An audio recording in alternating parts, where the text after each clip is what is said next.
Penyanyi Vidi Aldiano meninggal dunia pada Sabtu, 7 Maret 2026. Meninggalnya penyanyi Vidi Aldiano menyelimuti duka dunia hiburan tanah air. Di tengah suasana haru tersebut, penyanyi Nadine Amizah membagikan momen terakhir sang kakak ipar sebelum mengembuskan napas terakhirnya. Dalam penampilannya di acara Sparkle on Sound di Senayan, Jakarta, Sabtu, 8 Maret 2026, malam, Nadine mengaku beberapa jam sebelum naik panggung, ia baru saja menyaksikan detik-detik terakhir kepergian Vidi.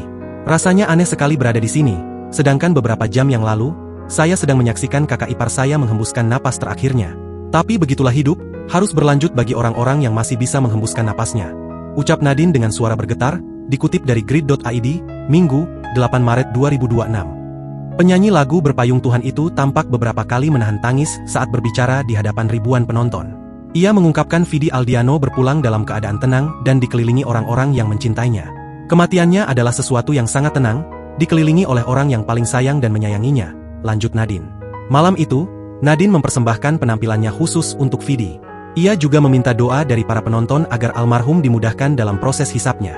Aku minta doa dari teman-teman semua, agar dimudahkan hisapnya di sisi Allah SWT. Berbahagialah di sana Kak Vidi, tuturnya sebelum menyanyikan lagu Berpayung Tuhan yang menjadi tribute penuh makna.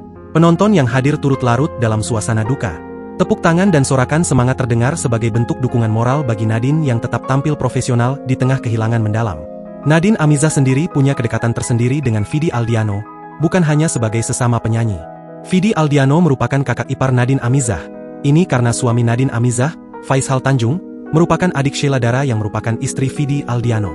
Download Tribun X sekarang, menghadirkan lokal menjadi Indonesia.